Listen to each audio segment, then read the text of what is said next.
Friends, all ancient cultures have myths and legends that come about to explain certain things about the world. And you can see it on the island of Ireland at the Giant's Causeway when my brother and sister-in-law came to visit in October 2018. We went to see it with them, and we learned two explanations about the origin of the Giant's Causeway. The scientific version, about 50 to 60 million years ago, Antrim was subject to intense volcanic activity. And during that time, highly fluid molten basalt came up through the chalk beds to form an extensive lava plateau.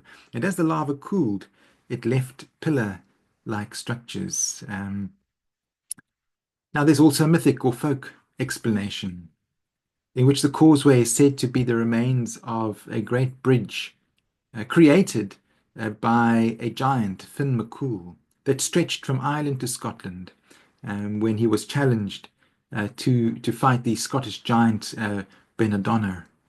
And as with many ancient myths and legends, there is embedded within that story a deeper reflection, a deeper commentary on life, a reflection on both the ancient connection between Scotland and Ireland, with people migrating in both directions, but also something of the ancient rivalry that has existed over time as well.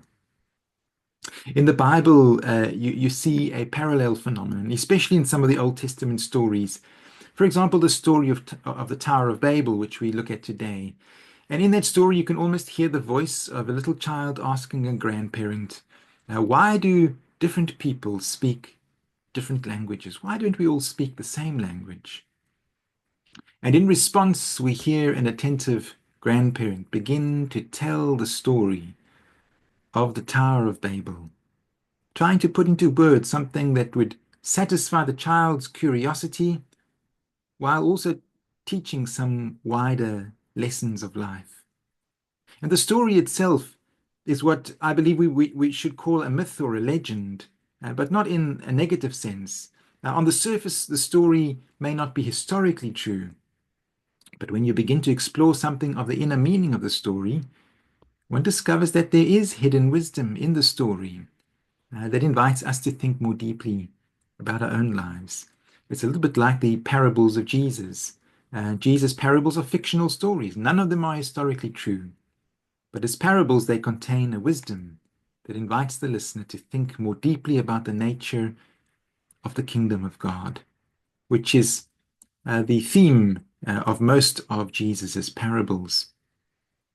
Marcus Borg, a contemporary biblical scholar who died, I think it's now almost 15 years ago or more, tells the story of a Native American Indian storyteller. And I've told this before. Whenever he would tell his tribe's creation story, he would begin with the words, I don't know if it happened exactly like this, but I know the story is true. And when one comes to the story of the Tower of Babel, I believe that it would be appropriate to preface the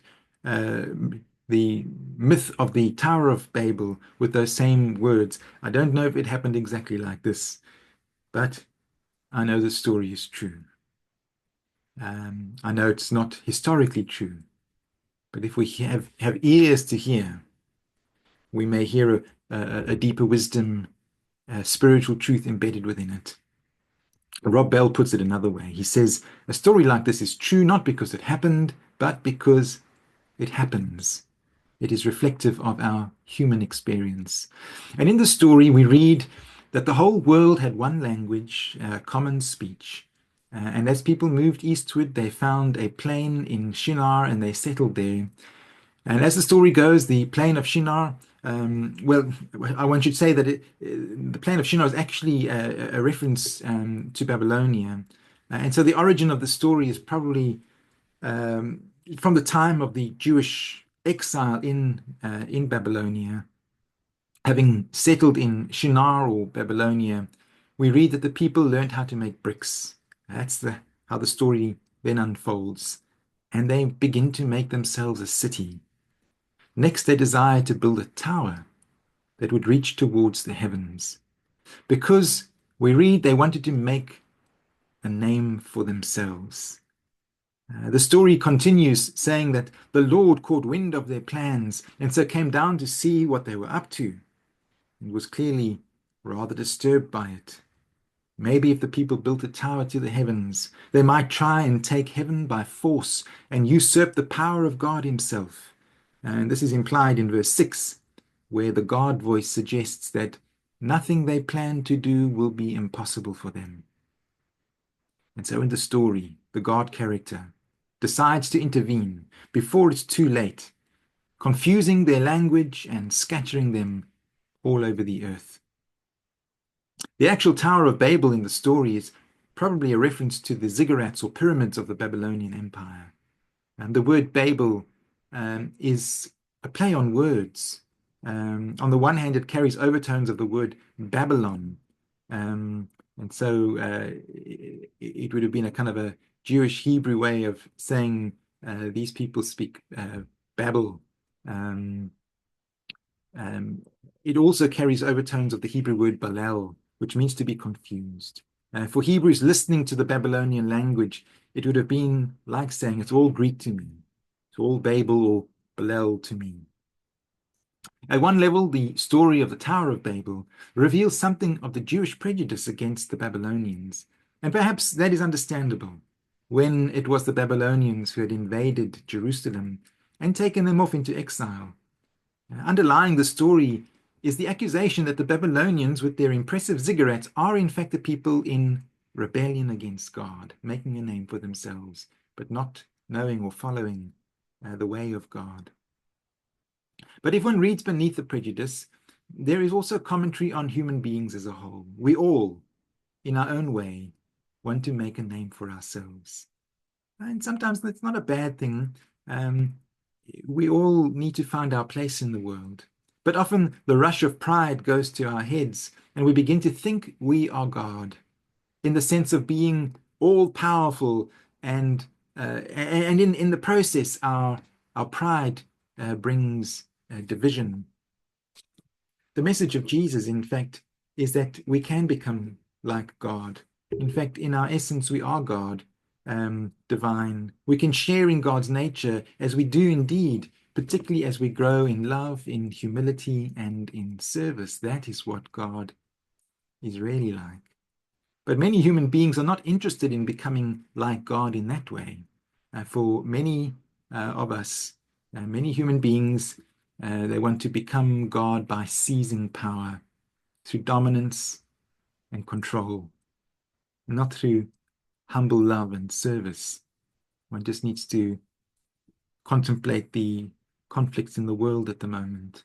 The moral of the story is that humanity's pride and this tendency towards domination and control leads to division between people, a fragmentation between communities. Communities and peoples are no longer able to live in harmony with one another. And this is George, who's just come to visit. And perhaps that's where we switch over and we begin to reflect on our other passage for today, which is a passage from the book of Acts, where we read the story of Pentecost. Did the Pentecost story happen exactly like that, with tongues of fire, with a violent wind, with people speaking in different languages and different tongues? I can't be sure. Maybe it did, maybe it didn't. I know that in John's Gospel, there's a different story for how the Spirit was given. But at the very least, I would repeat the words of the Native American storyteller. I don't know if it happened exactly like this, but I know the story is true. In other words, in the symbolism of the story, there is a spiritual truth for us if we are open to hearing it. And so what we might ask is that truth of the Pentecost story. For a long time, theologians have suggested that the Pentecost story is in fact the story of the reversal of the Tower of Babel story. In the Tower of Babel, arrogance and the pride of humanity has brought division into the world, division between people. People are unable to communicate with one another, and they are scattered over the earth. In the ancient story that's framed as God's doing, I would say it is a consequence of people's doing.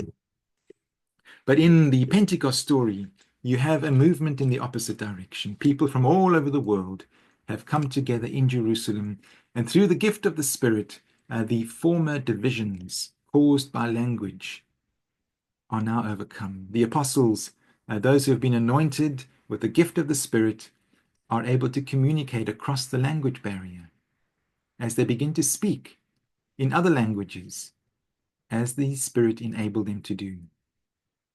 The message of the two stories, when read together, I believe, is this: human sin, pride, arrogance, unbridled ambition, and domination brings division. But the Spirit of God, which is described in other passages in the book of Acts as the Spirit of Jesus, is a spirit that heals divisions and brings people together. Sin divides, but Christ-like love unites. When people truly begin to be moved by this Spirit of Jesus, when we begin to speak the language of Christ's self-emptying love, the divisions of this world begin to heal. But the more we act out of distorted, unbalanced self-interest, the more the world begins to fragment and become divided. But when people are moved by the Spirit of Christ's self-emptying love, putting others' needs at least on a par with our own, then we become partners with God in undoing the curse of the story of the Tower of Babel. In closing, in Ephesians, Paul speaks of the division between Jews and Gentiles, and the word Gentile means the nations, which most ancient Jews saw as apart from themselves. They were the chosen people, superior to the Gentiles, the nations, in opposition to the nations who were their enemies because of the many times they'd been conquered by neighboring empires. But in Ephesians chapter 2, Paul says that Christ himself has now become our peace, who has made the two one and destroyed the dividing wall of hostility in his own body on the cross. His purpose to make a new humanity out of the two, thus making peace, and to reconcile them through the cross, by which he put to death their hostility. I've always wondered how the cross of Jesus can heal our divisions. What exactly does that mean? And the more I've reflected on it, the more I've come to believe that the cross heals our divisions by teaching us the way of Christ-like love, self-emptying love. On Pentecost Sunday, we celebrate the gift of the Spirit, which is none other than the Spirit of the crucified Christ that teaches us to speak the language of Christ-like love. The Pentecost story inspires us to believe that the healing of this world is possible. The story of the Tower of Babel can be reversed, but it is costly, as the cross of Christ shows us. And it will only come when people's lives are touched and moved by the same spirit of self-emptying love that was at work in Jesus. So just some food for thought on this Pentecost Sunday. God bless. Amen.